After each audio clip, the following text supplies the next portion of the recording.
Woman, an in-depth exploration of the world of women today with Sandra Elkin. Good evening and welcome to Woman. Our topic this evening is toys for children. My guest is Jane Galvin Lewis, who is founder and co-director of a training company known as Social Change Advocates. Jane, welcome to the show. Thank you. What were your favorite toys when you were a kid?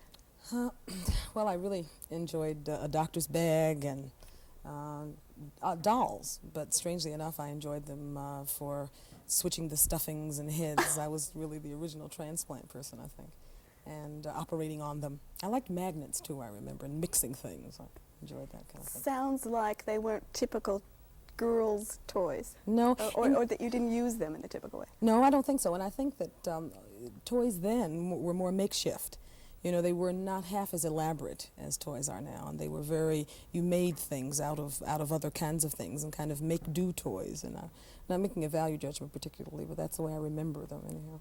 Do you think that children's play is really children's work and that toys are the tools? Yes, I think so. I think that a tremendous amount of fantasy is lived through toys, and toys really provide an education. A lot of subtle messages, I think, come across by the use of toys, and they're used that way very definitely. Psychologists are always writing and telling us why we buy toys for our children as parents, and some of the reasons aren't too terrific. Yes, I think that a lot of parents live through the toys themselves. They kind of relive fantasies, and they set goals, I think, oftentimes, and give messages about what they think the child ought to be through the kinds of toys that they buy. They're oftentimes blackmailed, too, I think, with all of the advertisements into buying a tremendous amount of toys that, they don't really understand. Many parents will say, I don't know what this thing is that's called the such and such, but I've got to go down to Macy's and make sure that I have it. They don't do half enough research, I think, about toys. Maybe we'll have time to get into that a little bit more later. What do you mean, Jane, when you talk about sex stereotyping in toys? Well, when the actual purchase of the toy rests on solely what the sex of the child that the toy is for and the fact that oftentimes, and most of the time, we think in terms of this kind of toy only for a little girl or this kind of toy only for a little boy, that the role models are built in completely with what the toy is. For instance, an example. Sure. Well, for instance, in thinking in terms of the field of medicine, the doctor's kit is always for the little boy, and the packaging will indicate a little boy playing with it. And the nurse's kit is always a little girl, instead of having a girl and boy pictured in the packaging on both kinds of sets. And this is clearly, a stereotypic situation when it's seen only for one kind of child. Some people think that toys themselves are sexually anonymous, and it's the way we package them and present them that makes them sometimes offensive. I would agree with that they are, and best proven of that is that youngsters will they will make makeshift things of the kinds of things that they themselves as people want to play with. And they will make dolls out of rags, or they'll make, and I don't mean rag dolls particularly, but just a blanket will oftentimes serve. I had one of those for a very long time as a baby kind of thing. Or a bag will serve, a pocketbook can serve any number of purposes.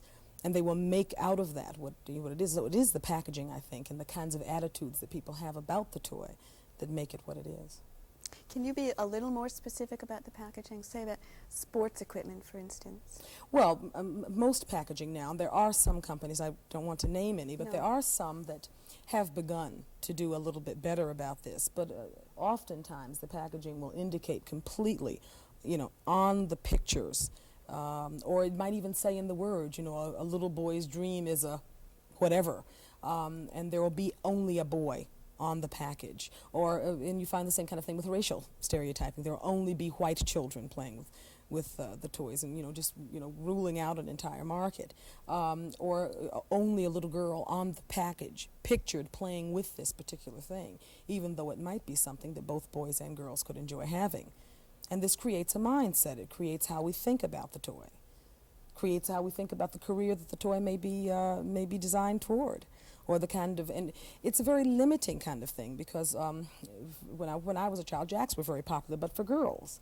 Now, you know, the dexterity of the fingers and math ability was greatly enhanced by certain kinds of games. And it's been shown that little girls oftentimes have a better facility in certain areas in the earlier grades, reading, for instance. And then in the later grades, you know, boys kind of catch up.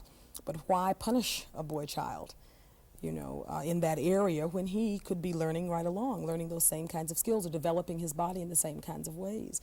And then when children get older, we punish the little girls because physical development is not stressed, you see. And so it's not only a philosophical thing, I think it's a very practical kind of thing. It's not only theory, is what I'm trying to say, is that it's a very practical kind of thing that we need to think about. You know, do we open up all options for youngsters? Which I don't think we do with packaging. Well, what recourse do parents have? I mean, say you're going to buy a toy and the package is obviously sexist and you don't want to give that message to your child. What do you do? Well, you know, there are any number of things you can do. Of course, you can complain to the company about that, but as far as purchasing for the child, you can remove it you can take it out of the packaging, and buy the toy for the child and not for the sex, you know, not X-rated sex, but for the sex identification of the child, and just buy what you think that child might enjoy having, and you can do away with the packaging. That's, you know, simple enough, and just rewrap it or just have it, you know, wherever. And I do think that people should make note to the companies about both their pleasures and their displeasures of the packaging.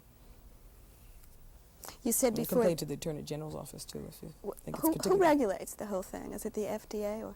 Well, they have a part in it, but actually the companies pretty well have free reign. Of course, time will tell what Title IX will do with this, whether it will apply. I don't think the teeth are too strong in that now, and I don't know whether it will apply to toy companies or whether they will comply.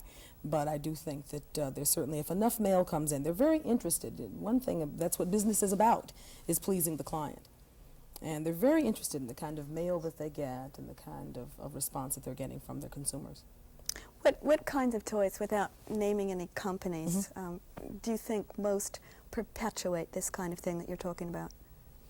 Well, I think sports equipment is usually very much geared only for little boys. Trucks, those kinds of toys, transportation toys, are very geared to little boys. Dolls, of course, are geared to little girls, except for the fact that when Madison Avenue tells us it's all right for little boys to play with dolls, they call it a toy and not a doll, and they make it G.I. Joe. And poor G.I. Joe has gotten more nurturing and love and kissing and dressing and undressing. He never gets to fight, usually. But those are the kinds of things. And I think the whole, I don't want to name the toy, I almost said the name of the toy, but the glamour dolls are just really offensive. That entire perpetuation of the theory that women are toys, literally, and that they're to be just glamour objects. And to start a little girl thinking about that. What message is she getting from that? Oh, I think she's getting all kinds. Well, one, if she doesn't look like that, what does that say to her? If she's the glamour dolls, of course, were mainly made out of the entire kind of middle class white perspective. So if she's a little black girl, you know, there's automatically got to be something wrong with her. If she's not, and she's not particularly what our norm or our standard tells us is pretty, that says an awful lot about her negatively, and it just sets up an entire standard of losing, of not feeling acceptable no matter what she is. Is there a problem the with ugliness syndrome? Is there a problem with black dolls for little black girls anymore, or is that something that's long ago been taken care of? I mean, Are there on the market? Yeah. Oh, there are many on the market. Some are better than others, and I think that oftentimes they will just take a white doll and paint it. At least that's the way it oftentimes looks. And there is very little concern. More and more, I think you see it, but there's not very much concern with the different kinds of black looks that there are, which is unfortunate. But there are black dolls available. I wish I could recommend one, but I won't. There are some toys that, you know, some parents are complaining about at this point. It seems that the toys are having more fun than the kids.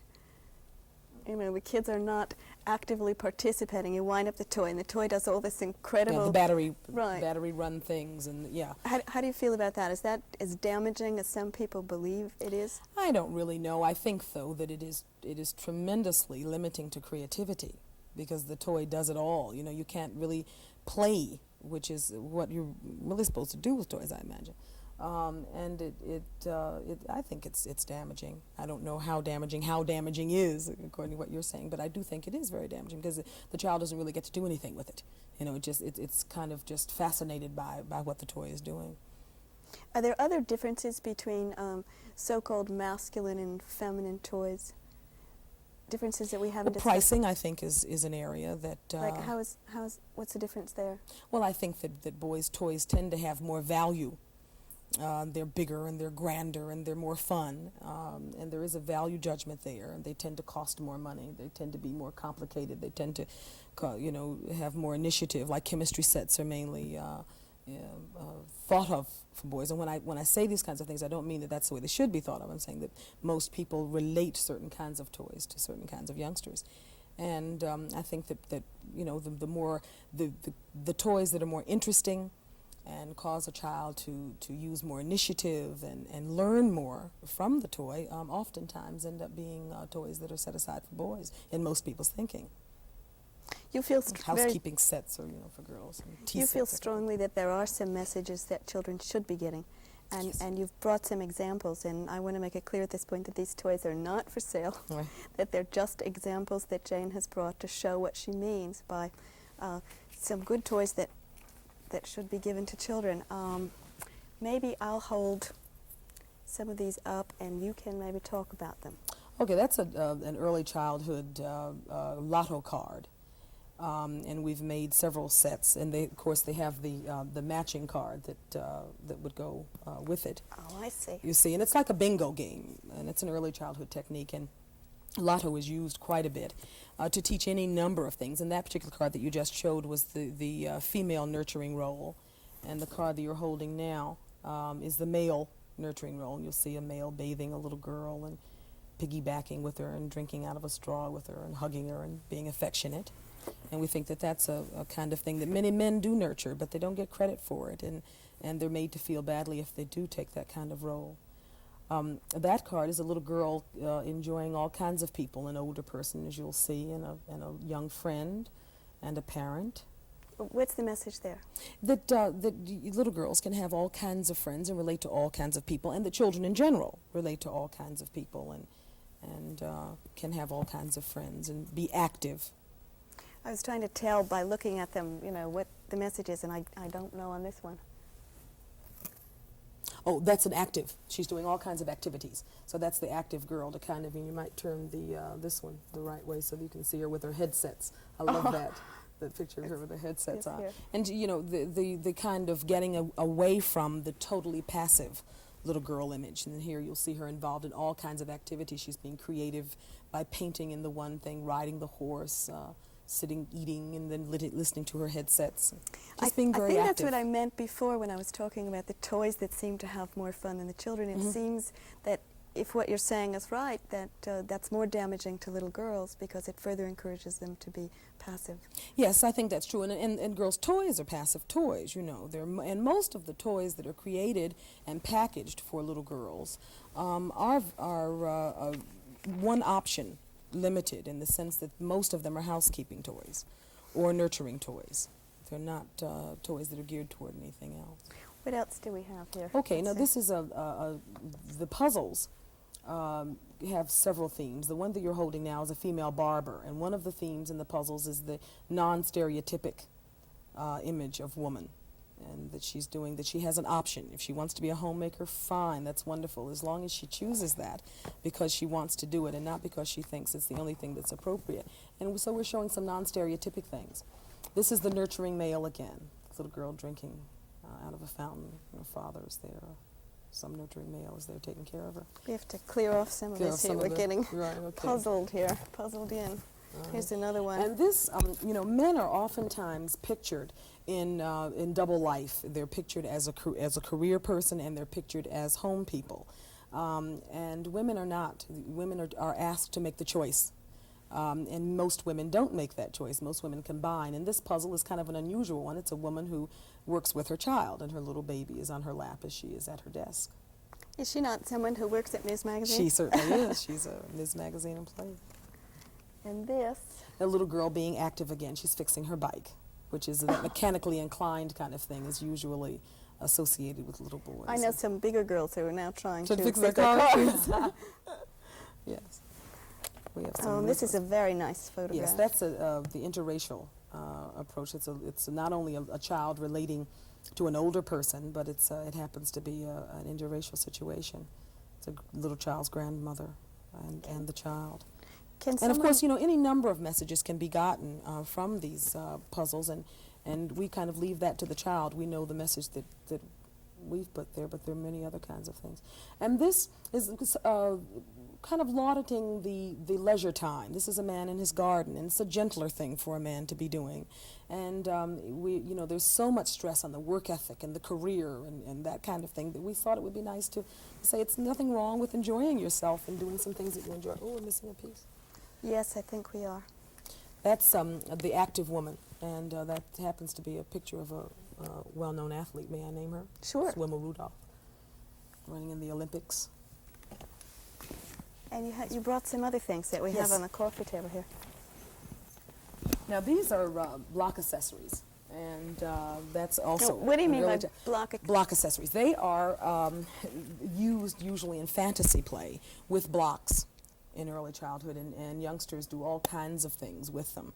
These particular ones can also be used as doll figures. They can be used by the parent or the teacher in an educational situation to show different kinds of things. And you'll see that what we did was to say, we're trying to say to youngsters with these kinds of toys, that all kinds of people can do all kinds of things. Blacks can do things, women can do things, Asians can do things, fat people can do things, people with glasses can do things, and men and women can do things. And they can oftentimes do the same kinds of things. And you'll see on the screen now the postal workers, male carriers, and there's a male and a female, and the construction workers, a male and female. We've got the police officers, which are male and female. So we're not saying that the roles should be reversed. We're saying the roles can be shared. There's a male and female musician, a woman, a conductor, and a male playing a trumpet. And our physician, you can't see our female physician too well, but she's there in the back, and she is Asian, and the black male, excuse the pun, there. And your athlete, it's male and female. So we're getting across there the fact that men and women can do things, not that all men should do one thing or all women should do something else, but that men and women can do the same kinds of careers oftentimes. I noticed also that there's various shades of black there. Yes, we tried that wasn't to do an different accident, kinds of hair. No, we tried to do different kinds of hairstyles. We tried to do different kinds of skin tones. We tried to have fat people and people with glasses, because we have a very, very myopic approach to what is right. And what we're trying to say to the child is whatever you are, make the best of what that is. And all right, what happens if parents, say, of a 6-year-old child are suddenly getting this message? And do you remember there was a skit in Ms. Magazine at one point written by Renee Taylor and Joe Bologna about the parents who bought their son a doll and their daughter a truck, and then they sent them happily up to their rooms, and do you remember what happened after that? No. Well, the little boy was holding the truck, holding the doll and pushing it across the floor and going vroom vroom, and the little girl had her toy and was rocking it like a doll. Yes.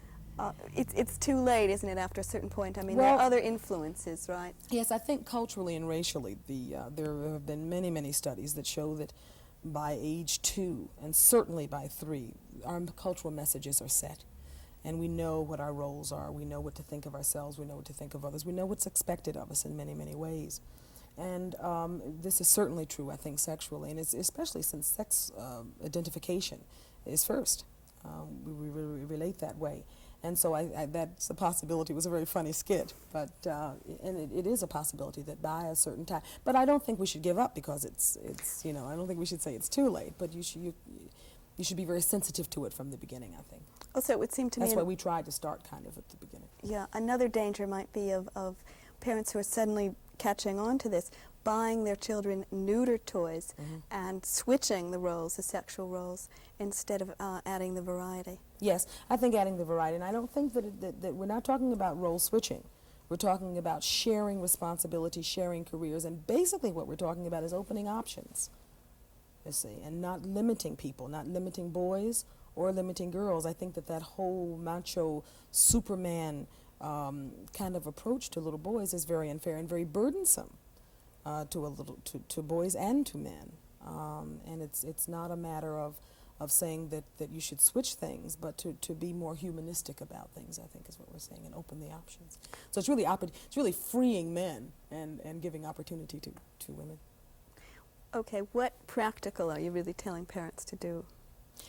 Well, several things. I think one, really monitoring television and really kind of doing CR with TV and looking at television with youngsters, and these advertisements that are just overwhelming need to be looked at very seriously, and also, as I said before, writing to toy companies, just keep a little stack of postcards or something and just keep the mail going in, because they do listen. Also, if there's something particularly offensive, you can always appeal to the Attorney General's office and just really question whether the consumer should be exposed to it. Do you think most parents are apt to do something, or I don't the know. pressure is terrific from kids? I mean, I don't know if you have children. The packaging that has changed, I am sure, came from pressure. In addition, oftentimes it doesn't take too much when a company realizes that a market is there. They tend to want to change. Now, I think that one of the best examples of that is the Lionel packaging and the Lionel advertisements now for trains for little girls, or trains for children instead of trains for boys. And I'm sure that the letters that they received from women stating that they would have loved to have had a train as a child made Lionel realize that 51% of the market was lacking, and they've done some. It's awfully hard for parents to resist, though. A pair of eyes looking up at you and saying that is the most super gun in the world, and I. Yes, but I think that parents do make choices when they want to, and so I just think that we oftentimes make choices in one area, financial choices, and we don't make social choices, and I think we have to start making some social choices. I think the expense of toys is incredible now. We were doing a workshop not too long ago for Christmas Buy, and we were recommending simple things like magnets and a bag that can be used for any number of things. And youngsters really love these simple kinds of things. Not that they don't lust after what they see on television. I'm not saying that isn't a problem. But I think that oftentimes that thing that they've seen, that $35 whatever, is broken in 2 days after it's gotten, or the batteries have run down, and the child will oftentimes, after getting it, not even miss it. And wouldn't they have had far more fun with a stethoscope, which is not particularly that expensive, but is a lot of fun, or a toolkit with miniature tools, not children's tools, but just little miniature tools that you get at the hardware store if they're safe to use, hammers and those kind of things, and making a little toolkit or a lock and keyboard, which is great. And there's non-toxic glue out now that is very strong. You can put on a board with the keys, the matching keys. It improves dexterity. It's a great toy, and youngsters love that kind of thing. Dress-up clothes. What better than to dress up and taking teenagers' old clothes and ironing them and pressing, making them nice and neat and clean, and folding them up and having all kinds of clean dress-up things. Hats are great. Shoes. High heels and big old boots and things like that, gloves and hats and pocketbooks. They're marvelous things. I'm leaving right now. I'm going to go play. Another problem for parents is labeling on toys. It'll say child tested, educational. Very often it will give an age span. How seriously should parents take that, do you think? Well, I think that they should first look into the group that's authorizing it. We were talking before, and one of the things that has come out is that some of the seals are purchased. In other words, you can just pay a certain amount, pay a fee like a subscription to a magazine, and buy that seal, and then that product will be advertised in that particular seal's magazine. So, that kind of thing isn't too safe, because if you can just purchase it, there hasn't been very much testing. So I think that there are some that are more reliable than others, and you should really look into what one is authorizing the toy that is it really child tested or is it really safe? Looking at what kinds of glues are used, looking at the kind of construction, make sure that the edges are all beveled so that they're not sharp. What is a beveled edge? Do we have one Around, here? yeah, these, for instance, you see how they're very smooth and they're, you know, so that they can't be dangerous, or a rounded kind of thing, not metal that can jab or cut. There are some toys that are supposedly scientifically designed. Are they better because of that? Well, that again, it depends upon who. You know, some of them are. Some of them have a lot of research has gone into them.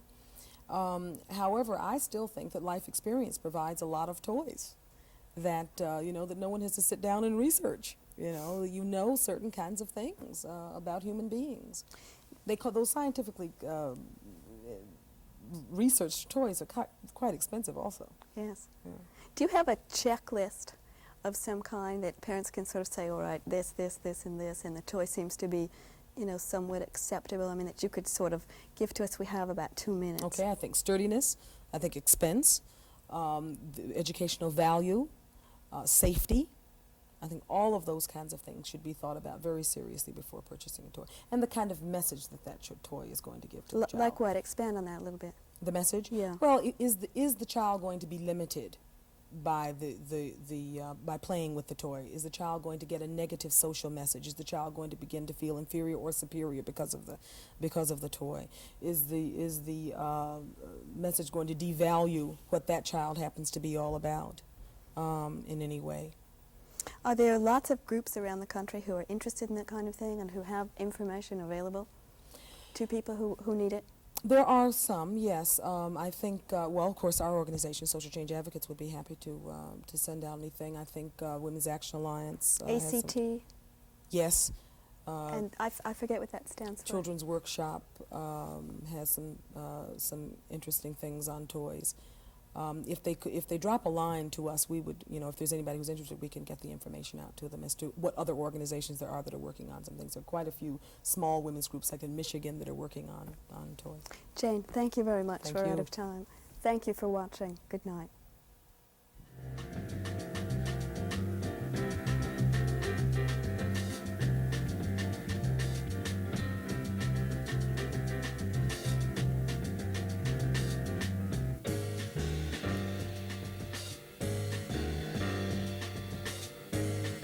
Production funding provided by public television stations, the Ford Foundation, and the Corporation for Public Broadcasting.